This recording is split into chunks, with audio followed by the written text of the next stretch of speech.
The Gathering Storm. The Symposium of Stars had gathered species from across the galaxy for 10,000 years.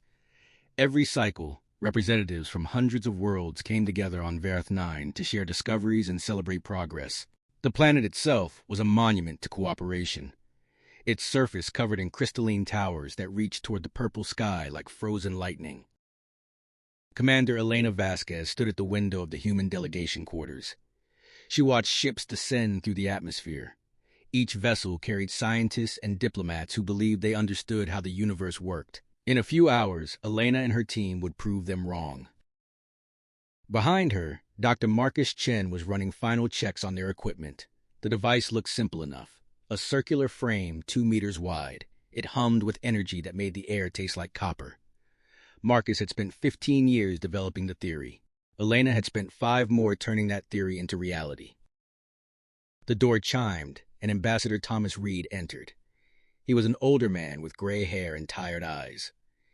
He had served humanity in galactic politics for 30 years and had learned to expect disappointment.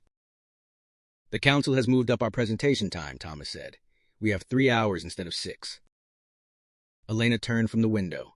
"They are nervous." "They should be." Thomas walked to the device and studied it carefully. "The Varathian delegate contacted me this morning. He implied that if our demonstration proves embarrassing, Earth might face trade restrictions." Dr. Chen looked up from his work. "Embarrassing how? We have tested this technology over 1,000 times. It works." "The elder species have controlled galactic technology for millions of years." "That is what worries them," Thomas replied. "They improve things slowly and carefully. They do not appreciate surprises." Elena understood the situation perfectly. The Galactic Confederacy operated on a simple principle. The oldest species held the most power because they possessed the most advanced technology. The Solinthiri controlled faster than light travel. The Varathians dominated quantum computing. The Kathrani managed biological sciences. Humanity had been admitted to the Confederacy only 8 years ago after demonstrating basic fusion power and primitive warp capability. To the elder species, humans were children. Clever children, perhaps, but still children who needed guidance and supervision. "Let them worry," Elena said. "We did not come here to make friends. We came to change the galaxy." The Great Hall of Verth 9 could hold 10,000 beings comfortably. Today it held nearly twice that number. Word had spread through unofficial channels that the humans planned something unusual. Species that normally ignored human presentations had sent observers. Even the reclusive Fantori had emerged from their dimensional pocket to watch. Elena walked to the central platform with her team. She felt thousands of eyes upon her. Some curious, some dismissive, some actively hostile. The air itself seemed heavy with expectation. High Chancellor Varix of the Solinthiri presided over the session. His crystalline body caught the light and scattered it into rainbow patterns across the hall. He had led the Confederacy for 3,000 years and had seen countless species rise and fall. "The human delegation may present their findings," Varix announced. His voice resonated through translation devices in dozens of languages.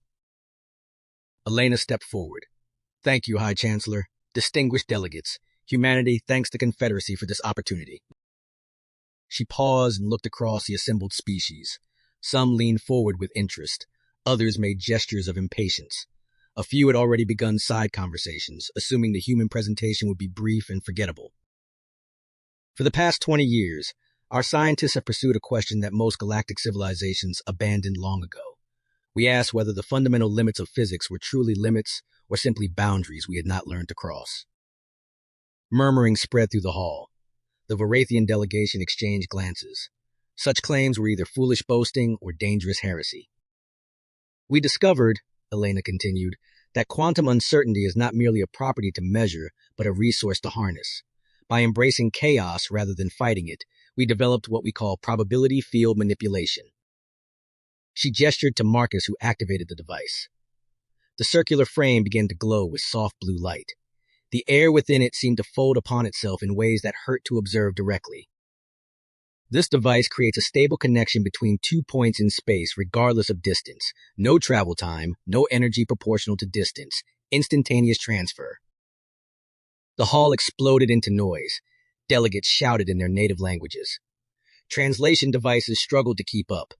Several scientists from elder species rose from their seats, making gestures of denial and protest.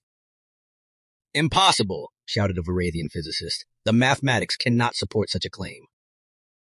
"The energy requirements would destroy your planet," added a Kithrani biologist. Elena waited for the noise to subside. It did not. High Chancellor Verix raised a crystalline limb, and the hall fell silent instantly. "Commander Vasquez," Verix said slowly, "you claim to have developed instantaneous matter transfer. This contradicts every known law of physics. Do you have proof?" "I do." Elena nodded to Marcus. A small probe floated through the glowing portal and vanished. The hall held its collective breath. 15 seconds later, the probe returned, carrying a sample container filled with glowing plasma. "That sample," Elena explained, "was collected from a star 40,000 light-years away. Any delegation may verify the stellar signature." The silence that followed was absolute. 10,000 beings stared at the impossible evidence before them. Millions of years of scientific certainty crumbled in a single moment. Then chaos truly erupted. "A trick!" screamed a Salintheri scientist. "They have deceived us!" "Verify the sample!" demanded a Varathian delegate. "This cannot be real!" "How?" whispered a young Fantori observer. "How have they done this?" Elena stood calmly amid the storm. She had expected this reaction. Fear disguised as disbelief. Anger masking uncertainty. The elder species had built their civilization on technological superiority. They had just discovered that the newest members of the Confederacy had leaped beyond them in ways they could not comprehend. High Chancellor Verix moved closer to the device. His internal light pulsed in complex patterns, suggesting deep thought or perhaps distress. "Commander Vasquez, if this technology is genuine, the implications are profound." "We understand," Elena replied. "That is why we have come. We wish to share this discovery freely with all Confederacy members." The announcement caused another wave of chaos. Share? Freely? Such generosity was unheard of. Technology was power. Power was never given away. Ambassador Reed approached the platform and spoke quietly to Elena. "The Varathian delegate just sent a message to his government. The Kithrani are demanding an emergency council session. The Salintheri look like they are about to shatter." "Good," Elena said. "Let them process the shock. The real work begins tomorrow." As the session dissolved into smaller arguments and frantic communications, Elena noticed something interesting. While the elder species panicked, several younger species watched with different expressions. Hope, excitement, possibility. The galaxy was about to change. The only question was whether the change would come through cooperation or conflict. The breaking point. The emergency council convened in a chamber that officially did not exist. Deep beneath Veroth 9, in rooms carved from ancient stone, 7 representatives of the elder species gathered to discuss the human problem.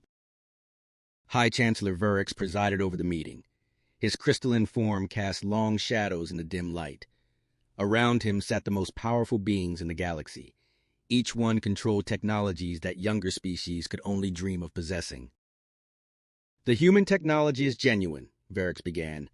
"Our scientists have verified the stellar sample. The probe's navigation logs are authentic. They have achieved instantaneous matter transfer." "Then they must be stopped," said Grand Admiral Korath of the Kithrani. Her biological enhancements glowed with aggressive chemicals. "Before they grow too powerful to contain." "Destroy them?" asked Scholar Prime Nexus of the Varathians. "Such action would unite every younger species against us. The humans have already shared their data with 40 delegations. "Then we control them," suggested High Priest Solemn of the Fantori. "Economic pressure, trade restrictions, isolation protocols, we make them dependent on our resources." Verix's light pulsed thoughtfully. "The humans survived for thousands of years on a chaotic planet with limited resources. They developed world-changing technology in primitive laboratories. Restrictions will only make them resentful, not compliant." "Then what do you suggest?" demanded Admiral Korath. Before Verix could answer, an alarm pierced the chamber. Security systems detected an intrusion. Someone had found their secret meeting place. The door opened, and Commander Elena Vasquez walked in alone. "Forgive the interruption," she said calmly, "but I thought you should know that this conversation is being broadcast to every delegation on Veroth 9. The elder species representatives froze. Elena held up a small device that pulsed with familiar blue light. "Probability field technology has many applications," she explained, "including the ability to bypass security systems that rely on conventional physics. Your secrets are no longer secret." Admiral Korath rose with fury in her eyes. You dare to threaten us? No, Elena replied. I dare to show you the truth. You gathered here to discuss how to stop humanity, how to maintain your power by suppressing ours. But the universe has already changed. The question is not whether change will come, but how. Varric studied the human commander with new respect. You knew we would meet. You planned this. We hoped you would choose cooperation, Elena admitted, but we prepared for the alternative. Humanity learned long ago that hope without preparation is just foolishness. What do you want? Scholar Prime Nexus asked quietly. Elena looked at each elder species representative in turn. We want what we have always wanted, to explore, to discover, to grow. We do not seek to replace your civilizations or destroy your power. We seek partnership. Partnership? Admiral Korath laughed bitterly. You hold technology that makes our greatest achievements obsolete, and you speak of partnership? Your achievements built the foundation we stand upon, Elena said. Without Selene theory, FTL theory, we would never have developed probability fields. Without Varathian quantum mathematics, we could not have stabilized our portals. Without Kithrani biological research, we would not have understood consciousness transfer. We did not surpass you. We built upon your work. The chamber fell silent. The elder species had spent so long defending their positions that they had forgotten collaboration. They had forgotten that science advanced fastest when minds work together. High Chancellor Varric made a decision that would echo through galactic history. What exactly are you proposing? Elena smiled. We propose the formation of a joint research coalition, all species contributing according to their strengths, all species sharing in the discoveries. No more hoarding knowledge for power, no more technological hierarchies, progress for everyone. The younger species will demand equal representation, Scholar Prime Nexus pointed out. They should have it, Elena agreed. Change is coming whether we guide it or not. Better to shape the future together than to be swept away by it. Admiral Korath struggled with her pride and her fear. Finally, she asked a question that burned in every elder mind. And if we refuse, if we choose to fight? Elena's expression did not change. Then you will discover that probability field technology has applications beyond transportation. But I truly hope you do not force us down that path. Humanity has spent its entire existence fighting for survival. We are very good at it. We would rather be good at building instead. The broadcast continued across Verlat 9. Every delegation watched as the most powerful beings in the galaxy faced a choice that would determine the future of civilization. War or peace, control or cooperation, the old way or a new path forward. High Chancellor Varric's light pulsed in colors no one had seen before. Colors that might have meant hope or resignation or perhaps something new altogether. The Selene theory accept your proposal, he said finally. We will join the coalition. One by one, the other elder species agreed, not from weakness but from wisdom. They recognized that the universe had grown larger overnight. They could either explore it together or watch from the shadows as others moved ahead. 3 months later, the Galactic Research Coalition held its first official session. Species that had barely spoken for millennia worked side by side. Varathian mathematicians collaborated with human physicists. Kithrani biologists shared findings with Fantori consciousness researchers. Selene theory engineers taught ancient FTL principles while learning new applications of probability manipulation. Commander Elena Vasquez stood at a window overlooking the new coalition headquarters. Ships from 100 worlds came and went carrying scientists hungry for knowledge and progress. Ambassador Reed joined her. The latest reports show 12 major breakthroughs in the first month alone, more than the previous decade combined. That is what happens when you stop fighting over knowledge and start sharing it, Elena said. Some of the elder species are still unhappy. They believe we manipulated them. Elena nodded. We did manipulate them, but we manipulated them towards something better. Sometimes wisdom needs a push. In the broadcast of their secret meeting, that was a significant risk. Calculated risk, Elena corrected. They needed to see that secrecy had become impossible. The old ways of control through hidden knowledge cannot survive probability field technology. Better they learned that lesson from us than from someone less friendly. Reed studied the commander he had worked with for 8 years. She had changed the galaxy through brilliance and boldness. She had faced down ancient powers and offered them partnership instead of conflict. She had gambled everything on a belief that cooperation could triumph over fear. What happens now? He asked. Elena watched a ship carrying Fantori researchers dock beside a human science vessel. 2 species that had never communicated learning to work together. Now we explore, she said. We discover. We grow. That is what humans do. That is what we have always done. The galaxy thought our chaos was a weakness. They discovered it was our greatest strength. Somewhere in the distance, a probability portal opened. Through it came news of a discovery that would have seemed impossible a year ago. The coalition received the report and immediately began planning the next expedition. The universe was vast and full of mysteries.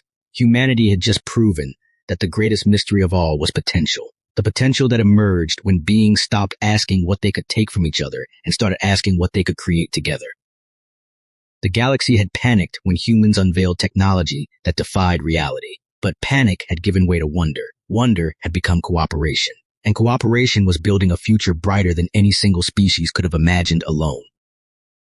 This was humanity's true gift to the stars. Not technology or science or even courage. It was the simple belief that tomorrow could always be better than today, and that the best way to build that tomorrow was together.